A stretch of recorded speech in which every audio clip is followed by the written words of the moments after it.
Good afternoon. I'm Karen Brooks. I'm the director of the CGIAR Research Program on Policies, Institutions, and Markets. We're based here at IFPRI, but we're one of IFPRI is the International Food Policy Research Institute based in Washington. But as a program that reaches across the CGIAR, we have participants and researchers from the 15 research institutes of the CGIAR system. So what I'd like to speak about today is the issues of social protection and agriculture. And I'm really pleased that the World Food Prize has decided to give attention to this issue for the prize in 2015. And the reason I'm pleased about that is because within our program of Policies, Institutions, and Markets, we're often asked, why do you have a focus on social protection? Why do you include that in your program? Shouldn't you be focusing on increasing agricultural production or maybe reaching consumers in ways through markets? Why do you focus on social protection?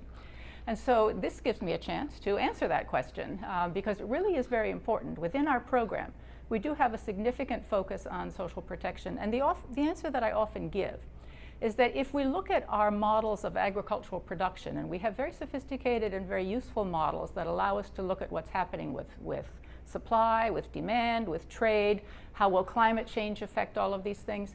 If we take those models and we sort of cast forth into looking at some scenarios for the future, we can say today, in 2015, the world has just over 1 billion poor people, and around 800 million of those are at risk for hunger or food insecurity. And if we go into the future and we say, if agricultural production were to increase much faster than it is now, if we had really significant increases in productivity at about double the rate that we have now, that would be a very good performance for agricultural production. And one would think that that would do a lot for poverty and for addressing hunger. But actually, if you look at the numbers, in 2030, you still have approximately 500 million people who are at risk for hunger, and a number of those are children as well.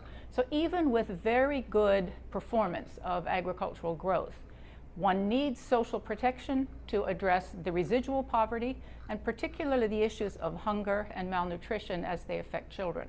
So that's why we have social protection as such an important part of our program for Policies, Institutions, and Markets. And what we do in the program is we try to understand, how should social protection be designed? What should the programs look like in order to be effective, to be affordable, to reach the client groups that need to be reached? That's the kind of focus that we put on our social protection work.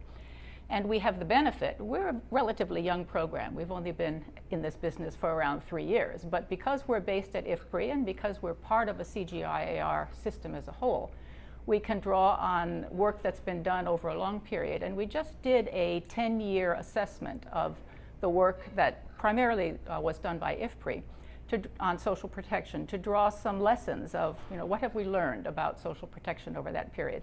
And that study is available for those who are interested to access it, and we'll tell you how to find it. But some of the findings that have come out of that work are that social protection really does work. If you look at the parts of the world where social protection programs have been functioning on the broadest scale for the longest time, those would be examples in Latin America. For example, we take Brazil, we take Mexico. They've had big programs. IFPRI has done a lot of work in evaluating those programs, in helping to learn lessons and helping to design them better and do midstream corrections. And in those countries, not only because of social protection, but in large part because of social protection, the poverty rates, if we look at the global poverty level of $1.25 per day, that's almost not relevant in those countries. There is poverty in Latin America, there's poverty in Mexico and Brazil. However, it's poverty according to the national poverty lines.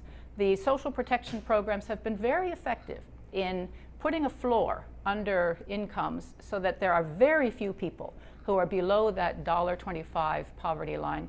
And that's one of the significant victories of social protection, where the programs have been in place longest. But there are parts of the world where those programs have not been functioning so long, and so there's still a significant need to understand how could similar programs, or maybe differently designed, but taking some lessons from those programs, how could they be adapted for other parts of the world where we don't yet have very active social protection programs? And so there we try to understand what are some of the instruments for delivering transfers or social protection. When does cash work as a good instrument? When is it best to distribute food? When should you be designing these programs to capture chronic poverty? When should you be able to scale them up because there's a shock that has been experienced, so that group of people who are poor and who need the assistance is larger? When are vouchers, instead of cash, a good instrument to use to deliver assistance? When might you use conditional cash transfers in order to encourage people to take advantage of new opportunities, perhaps change their behavior, and at the same time get some support to do that? So those are the kinds of things that we study under our program, and we make those results available to countries that are trying to evaluate their programs, to modify their programs, or to introduce new ones. And it's really important to understand which instruments work best, because the countries that need social protection now, that don't have the programs, are the ones who have great difficulty affording them. And they're looking at trade-offs between, okay, if we put a lot of money into social protection, where is that money going to come from? Maybe it's going to come from agricultural growth programs. How do we look at those trade-offs? Should we perhaps put less in social protection and more in agricultural growth? How do we get the balance? And so we're trying to help understand which instruments are most cost-effective so that they can do the social protection job well and have the money available for the other programs. And we're also looking with great interest to learn how can we make social protection complementary with agricultural growth programs. So for example, if families or households know that they're not going to fall below a floor if there's some sort of shock or some sort of adverse event, does it make it, if they're agricultural households, does it make it easier for them to take some resources and maybe try something new in agriculture that they wouldn't do otherwise because it might be risky? But if they've got a little bit of protection against a really bad outcome, maybe they can take that risk, and maybe they'll find that actually it's a good bet. So these questions of how to build in complementarity between social protection and agricultural growth are areas that we're really very interested to explore a bit more. So I would say that I'm really very pleased that we have social protection in our program. Every time I'm asked the question, I really enjoy giving the answer for why we have it, because it really is tremendously important. The CGIAR system is committed to addressing rural poverty, to improving food security and nutrition, and to doing it in a way that's sustainable for natural resources. And for all of those reasons, one does need social protection as part of the overall package of intervention. So to learn more about what we're doing and why, I could direct you to two websites.